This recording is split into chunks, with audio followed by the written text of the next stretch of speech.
Bismillahirrahmanirrahim. Assalamualaikum warahmatullahi wabarakatuh. Nama saya Muhammad Hakim bin Naim, nombor matrik 18BS02089.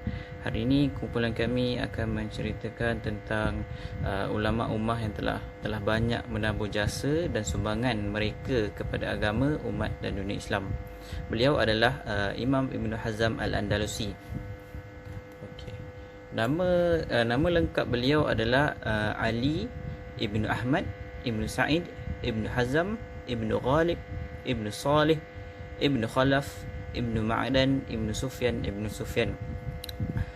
Beliau dilahirkan pada hari Rabu pada 7 November 994 Masihi bersamaan dengan hari akhir bulan Ramadan 384 Hijrah, iaitu pada waktu sesudah terbit fajar sebelum munculnya matahari di pagi Aidul Fitri di Cordova, Spanyol.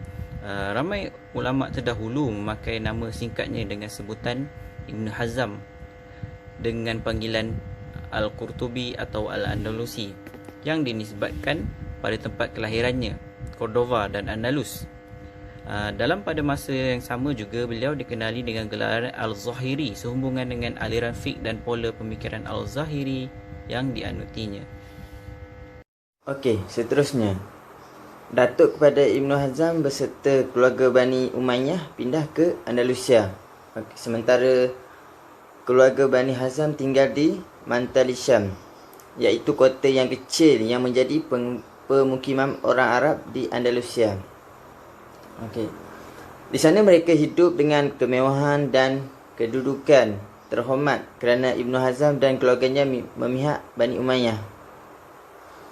Selain itu, ayah Ibn Hazm yang bernama Ahmad Ibn Sa'id berpendidikan cukup tinggi, iaitu menjadi ahli pejabat di kerajaan Khalifah Abu Amir Muhammad Ibn Abi Amir dan kemudian menjadi Menteri Al-Mansur pada tahun 381 Hijrah bersamaan 991 Masihi.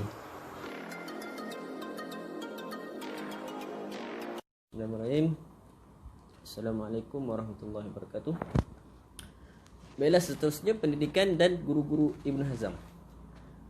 Ketika beliau kecil, beliau dididik di istana oleh wanita-wanita istana, iaitu dengan membaca dan menghafal Al-Quran dan mempelajari syair dan menulisnya. Seterusnya, selepas beliau menganjak ke remaja, beliau selalu diajak oleh ayahnya pergi ke majlis ilmu bagi mendalami lagi ilmu yang dipelajari olehnya. Dalam majlis tersebut dihadiri juga oleh ahli-ahli ilmuwan dan syair. Seterusnya, salah seorang guru yang selalu beliau dampingi adalah guru yang alim lagi warak, iaitu Abu Al-Husain Ibnu Ali Al-Farisi. Okey, seterusnya Ibn Hazm adalah seorang murid yang cepat daya tangkapnya terhadap apa yang dipelajari olehnya. Ada setengah mengatakan beliau juga hampir mendahului apa yang dipelajari oleh gurunya. Okey, seterusnya ilmu yang mula-mula dipelajari olehnya adalah ilmu hadis dan syair dalam bahasa Arab. Okey. Sebelum ilmu hadis ni, dia menghafal Quran di istana tadi oleh guru-guru wanita. Seterusnya beliau mempelajari ilmu hadis oleh Abu Al-Qasim Abdul Ar-Rahman Ibnu Abi Yazid Al-Misri. Seterusnya Al-Humazani dan Abu Bakar Muhammad Ibnu Ishaq. Itulah guru-guru beliau dalam ilmu hadis. Seterusnya pada ilmu fiqh pula, yang pertama-tama adalah beliau mempelajari ilmu fiqh mazhab Maliki. Sebab dekat tempat dia di Andalusia itu, masyarakat di situ menggunakan mazhab Maliki. Sekian. Seterusnya, Ibn Hazmi juga telah menimba ilmu daripada pelbagai ulama yang berpengaruh seperti Ibnu Abdul Bar Al-Maliki dan juga Abdullah Al-Azdi, yang merupakan seorang qadi di Valencia dan juga seorang pakar dalam ilmu fiqh dan hadis. Ibn Hazmi juga telah menimba ilmu daripada Muhammad Ibn Al-Hasan Al-Mazhadi dan juga Ahmad Ibn Muhammad Ibn Al-Waris dalam ilmu mantik dan filsafat. Dan tak terhenti pada mazhab Maliki sahaja, beliau telah meneruskan pengajiannya dalam mazhab Syafi'i untuk mempelajari ilmu fiqh, muqarran, tafsir dan hadis daripada kitab-kitab karya ulama yang masyhur. Dan beliau telah meneruskan pengajiannya di Madrasah Andalusia untuk belajar fiqh dengan perbahasan daripada riwayat sahabat dalam menentukan ijtihad. Jadi pada masa inilah beliau bertemu dengan seorang guru yang bernama Mas'ud ibnu Sulaiman yang merupakan seorang ahli ulama dalam bidang muqarran dalam mazhab Al-Zahiri. Jadi apa yang menarik tentang Mas'ud ibnu Sulaiman ni ialah beliau cenderung untuk mengambil zahir dan nas serta bebas untuk memilih di antara pelbagai mazhab yang ada. Jadi disebabkan itulah Ibnu Hazmi mula berijtihad tanpa terikat oleh mana-mana mazhab yang ada. Jadi dalam lingkungan ilmu yang agak luas, pada masanya beliau selalu berpindah randah untuk meneruskan pencariannya dalam mencari ilmu dan juga telah melakukan banyak perdebatan di antara ulama-ulama pada masanya. Pada masa yang sama juga beliau selalu mencari ilmu di perpustakaan Cordoba di Sepanyol dan beliau seorang pengembang dalam mazhab Al-Zahiri sehingga diberi gelaran sebagai pendiri kedua selepas Daud Al-Zahiri. Dalam bidang Assalamualaikum warahmatullahi wabarakatuh. Dalam bidang politik, Ibn Hazm pernah diangkat menjadi pasukan pemimpin di Granada berkali-kali menjadi wazir pada dinasti Bani Umayyah. Pada tahun 399, keluarga Ibn Hazm diusir dari tempatnya dan sering mengalami kesulitan pada waktu tersebut. Menurut Ibn Hazm, untuk mengatasi masalah tersebut, caranya ialah dengan kembali kepada Tuhan. Kondisi sosial politik yang dialami oleh Ibn Hazm telah membentuk sesuatu karakter yang baru terhadap Ibn Hazm yang menjadi sangat tegas ataupun keras. Al-Maghribi pernah mengatakan bahawa sesiapa yang belajar dengan Ibn Hazm adalah orang yang berani menanggung risiko senasib dengan Ibn Hazm. Manakala catatan Al-Zirikli mengatakan bahawa Ibn Hazm juga sempat menghasilkan sekumpulan ulama yang menamakan diri mereka Al-Hamiyah, dan boleh dikatakan para pengikut Ibn Hazm di Sepanyol. Ada suatu peristiwa yang menyakitkan hati Ibn Hazm. Yang pertama, pemimpin pada masa tersebut pada tahun 439 hingga 464 Hijrah, pemimpin yang bernama Al-Mu'ta'lid pernah mencurigai Ibn Hazm dengan mengatakan boleh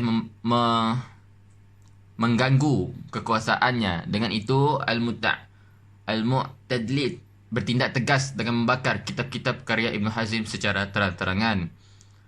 Selepas itu, Ibn Hazm akhirnya kembali ke kampung halamannya di Mantali Syam dan ia memusatkan fokusnya kepada ilmu dan penulisan kitab-kitab sehingga ia wafat pada akhir Syaban tahun 456 Hijrah dalam usia 71 tahun.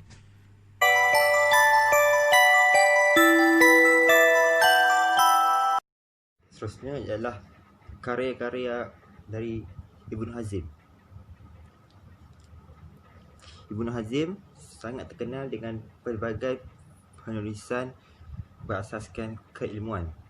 Beliau banyak menguasai bidang dari segi tafsir, hadis, fiqh, sastra Arab, filsafat dan juga mantik. Antara karyanya ialah ilmu jadal, iaitu ilmu debat terhadap kefahaman agama, dengan mengarang kitab Al-Fisal Baina Ahlu Al-Ara' wa An-Nihal. Seterusnya bidang politik iaitu kitab Al-Imamah wa Al-Siyasah. Seterusnya bidang ilmu jiwa dengan mengarang kitab Akhlaq An-Nafs dan lain-lain. Kitab karya Ibn Hazm tidak kurang dari 400 jilid yang terdiri daripada 80,000 halaman yang ditulis olehnya sendiri. Okey, Ibnu Hazm ni dia seorang ilmuwan yang sangat terkenal pada satu ketika dahulu. Beliau merupakan sangat proaktif dalam bidang menulis berbagai bidang ilmu keilmuan seperti ilmu hadis, ilmu fiqh, ilmu tafsir, ilmu mantik, ilmu tarikh, sastra Arab, pembandingan agama, falsafah dan sebagainya. Antara karya-karya Ibnu Hazm dalam pelbagai bidang ialah bidang ilmu jadal, bermaksud ilmu debat. Antara kitabnya adalah kitab Al-A'ra, Ahlu Al-A'ra wa Al-Nihal. Itu dalam kitab dalam bidang jadal, iaitu bidang debat. Kemudian dalam bidang politik pula beliau pun menghasilkan sebuah kitab yang bertajuk kitab Al-Imamah wal As-Siyasah. Dan seterusnya adalah bidang ilmu jiwa, iaitu kitab Akhlaq An-Nafs. Itu antara karya-karya yang dihasilkan oleh Ibnu Hazm.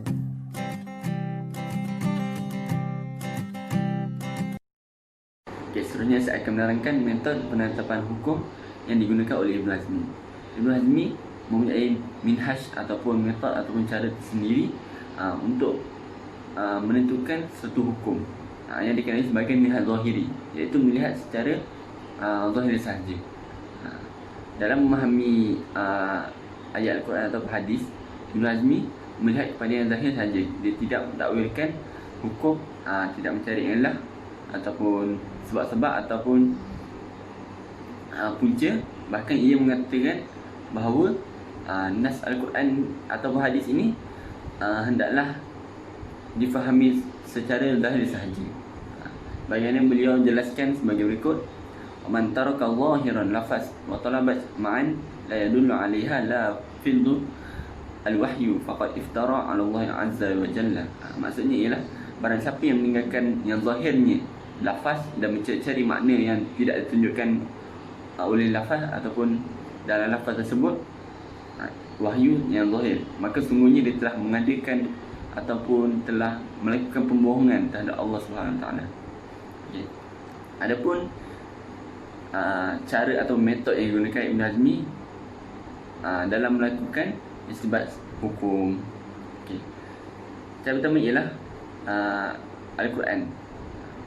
Ibn Hazmi menetapkan bahawa Al-Quran adalah kalam Allah yang jelas dan nyata bagi umat Islam. Barang siapa yang berkehendak untuk mengetahui syariat-syariat Allah, dia akan menemukan ataupun jumpa suatu hukum itu secara terang dan nyata, yang diterangkan dalam Al-Quran itu sendiri ataupun yang diterangkan dalam hadis Nabi SAW. Ibn Hazmi ni dia tidak mengatakan tidak ada dalam Al-Quran itu yang mutasyabih, iaitu yang tidak, ayat Al-Quran itu yang tidak diberi penjelasan. Maksudnya tidak ada ayat Al-Quran itu yang tiada penjelasan, kecuali ada dua perkara sahaja, iaitu Fawatihus Suwar, iaitu huruf-huruf awal pembukaan surah seperti Alif Lam Mim, Alif Lam Ra, dan sunatullah yang ada di dalamnya. Okay. Selain dari urusan ini terang dan jelas maknanya bagi orang yang mengetahui ilmu bahasa secara mendalam. Maknanya seorang itu harus memahami ataupun mendalami ataupun pakar dalam ilmu bahasa secara mendalam untuk mengetahui ayat Al-Quran ataupun hadis yang sahih. Seterusnya adalah sunnah. Okay. Sunnah ataupun hadis Nabi SAW. Okay. Sunnah ini maksud ialah setiap perbuatan ataupun kata-kata ataupun pengakuan takrir yang disandarkan kepada Nabi Muhammad SAW.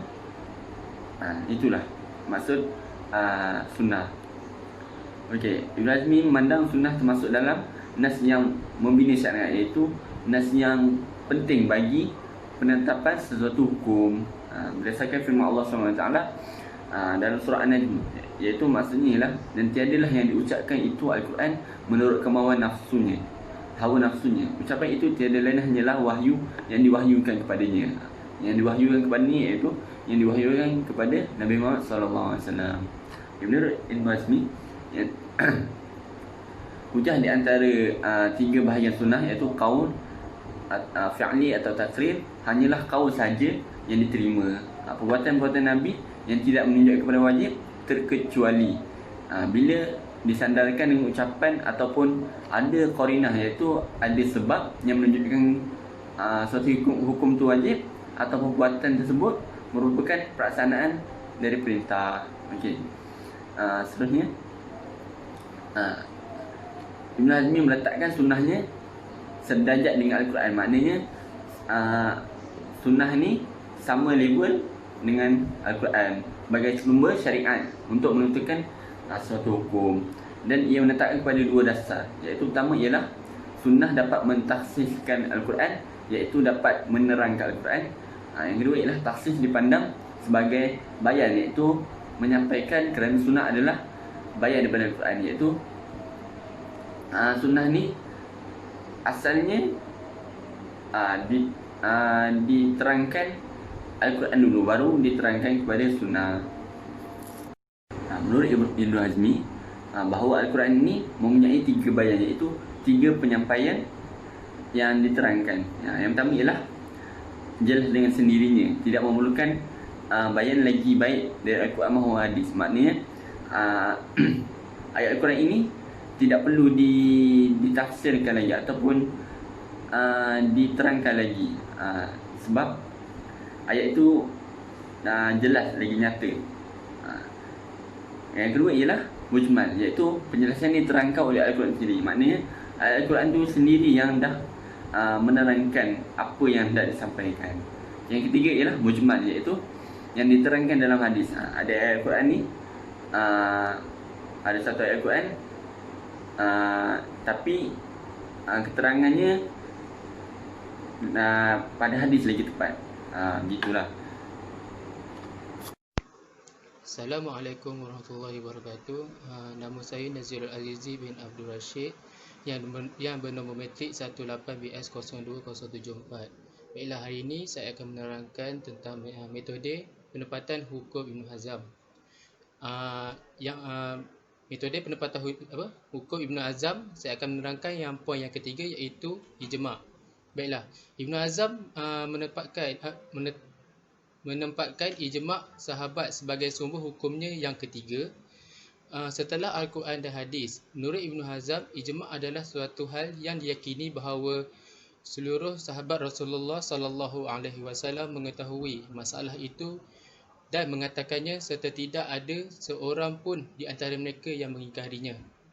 Secara logika, Ibn Hazm menyatakan bahawa para sahabat merupakan saksi mata yang sangat kuat berkaitannya dengan pengamalan nas baik dari Al-Quran maupun dari hadis. Pergaulan Rasulullah SAW bersama para sahabat tidak lepas dari koreksi dan pengawasan langsung dari Allah Subhanahu Wa Taala. Ibn Hazm mengatakan sangat mustahil terjadi keliruan dalam pengamalan nas di masa hidup mereka, sehingga perintah Allah Subhanahu Wa Taala dan Rasulullah SAW pasti mereka patuhi. Begitu juga dengan apa yang mereka kerjakan lalu, tidak ada teguran atau didiamkan oleh nas, berarti disepakati tidak menyimpang dari nas. Sehingga dengan demikian ijma' sahabat pun pada prinsipnya tidak keluar dari jalur nas. Baiklah, seterusnya saya akan menerangkan poin yang keempat, iaitu ad-dalil. Saya akan ambil poin-poin utamanya, iaitu ad-dalil merupakan penempatan nas juga. Hanya saja penggunaan teori ini sangat berkaitan erat dengan penguasaan ilmu al-mantiq. Okey, ad-dalil merupakan bahagian dari nas itu sendiri.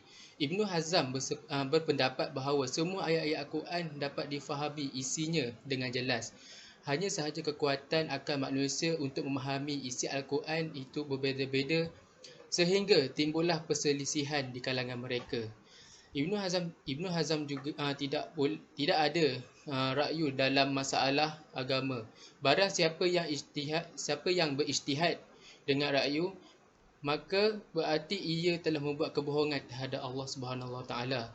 Menurut Al-Quran adalah kitab yang menerangkan segala sesuatu, maka tidak perlu bersusah payah mencari-cari ilat dan maqasid itu memang jelas disebut oleh nas.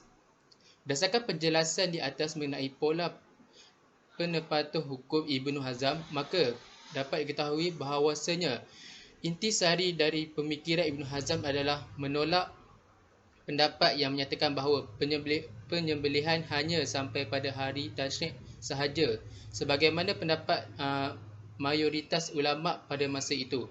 Pendapat tersebut didasarkan pada sebab-sebab berikut ini. Yang pertama, landasan apa yang digunakan para ulama untuk menyatakan bahawasanya penyembelihan sampai hari tasyrik sahaja. Dan yang kedua, tidak ada nas yang jelas mengatakan bahawa penyembelihan sampai hari tasyrik sebagaimana yang disebutkan oleh para ulama. Sekian itu daripada saya sahaja.